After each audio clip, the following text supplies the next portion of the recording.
All right, let's jump right into this explainer and look at a seriously fascinating piece of American business history. We're talking about how a tiny, struggling diner evolved into an absolute fast food empire. And you know what's so compelling here? This empire wasn't built on sprawling expansion or aggressive marketing. Instead, it was built on an obsessive focus on a single product, unwavering personal values, and navigating some incredibly deep, devastating personal tragedy. So let's start with a decision that basically any accountant would call pure madness: closing your business on Sundays. Think about the industry we're looking at. This is fast food. It's a world where margins literally live and die on round-the-clock volume. Well, in their very first week of business back in the 1940s, founder Truett Cathy and his brother were completely exhausted from running a 24-hour service, so they just made a hard rule. For Truett, who is a devout Christian and actually taught Sunday school, it was a matter of strict conviction. It was going to be a day for rest, family, and worship. And you know, this perfectly illustrates the true cost of that conviction: 1/7. By shutting down on Sunday, the business deliberately gives up 1/7 of its potential revenue, every single week, forever. You got to remember, this was early on, right? This was a business carrying debt it could barely afford. Giving up that much revenue goes against pretty much every established rule of capitalism. Truett Cathy, however, called it non-negotiable. He made a standing promise that some things simply matter more than money.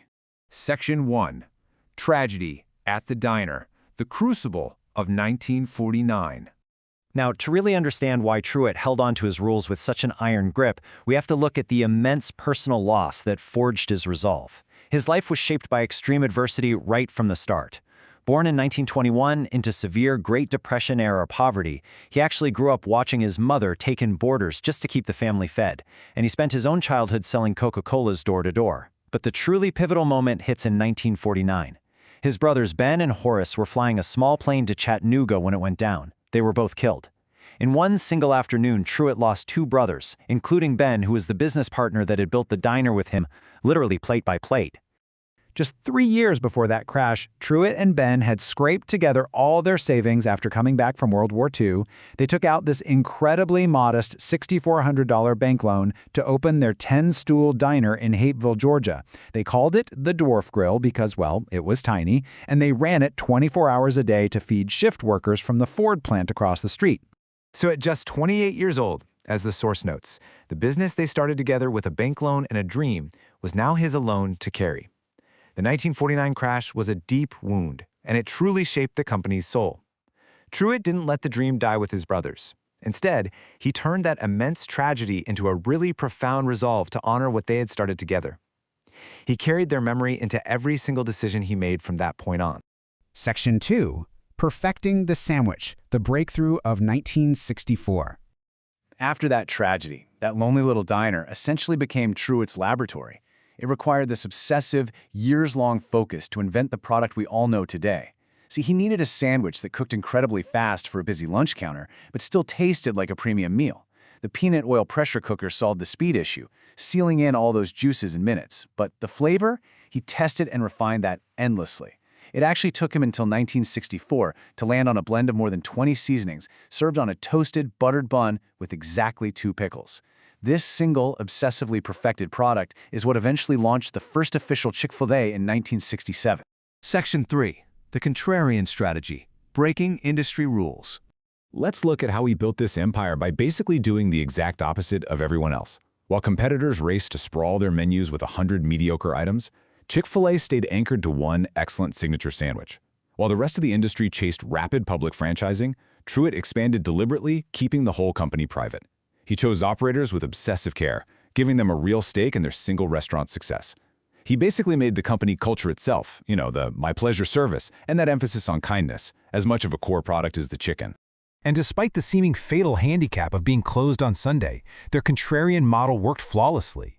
That closed-door policy actually became this nationwide advertisement that this company truly stands for something.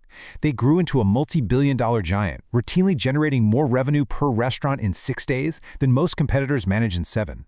I mean, it's a staggering validation of their whole business model. Section 4. Controversy and Legacy, the Cost of Holding Firm. Now, any honest look at this story must also include the friction that comes with such strict, deeply held values. The very same conservative, faith-rooted convictions that keep those doors closed on Sundays have also drawn significant public controversy and boycotts in recent decades. The source material is very clear that this is a defining part of the company's legacy. Truett Cathy and his family never wavered on their core ethos, even when it placed them directly in the crosshairs of intense public debate. And it reveals a pretty objective truth about corporate identity, regardless of where you fall on the political spectrum. When a company refuses to waver on a polarizing core belief, it just accepts that it will lose some potential customers. But simultaneously, that exact same stance intensely cements the brand loyalty of others. It is the literal cost of holding firm to a non-negotiable identity. Section 5. Lessons Beyond the Menu, Universal Business Takeaways. So what should we all take away from this remarkable story? Underneath the waffle fries, there's a really clear blueprint for enduring success. Consistency in your values, even when it costs you an entire day of revenue, builds a kind of trust over decades that no marketing campaign can ever manufacture. We also see that tragic loss doesn't have to be the end of a dream. It can actually deepen your resolve. We see a Depression-era kid prove that poverty is just a starting line, not a ceiling.